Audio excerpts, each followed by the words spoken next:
Ever wondered how long a dealership can keep your car for repairs? Let's break down what you need to know about repair times and your rights under California's Lemon Law.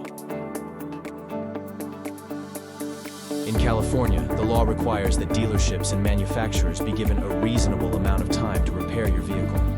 But what does reasonable mean? Typically, this means 2 or more repair attempts for the same or similar issue, or your vehicle being out of service for a cumulative total of 30 days or more.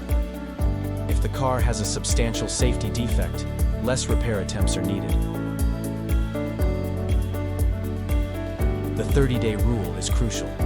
If your vehicle has been in the shop for 30 days or more, whether consecutive or non-consecutive, it may qualify as a lemon. This period typically has to occur within the first 18 months or 18,000 miles of ownership, whichever comes first.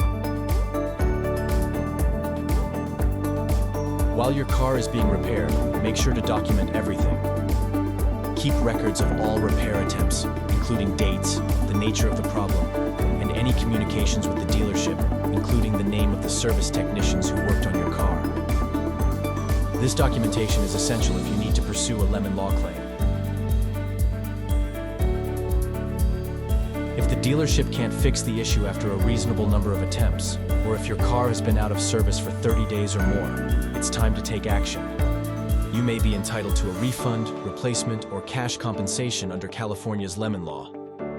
Consulting a Lemon Law attorney can help you navigate the process and ensure your rights are protected.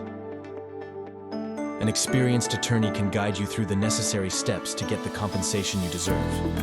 If you think your vehicle might be a lemon, don't wait. Contact the Lemon Law experts for assistance. We've been successfully helping consumers obtain compensation for their defective vehicles since 2009.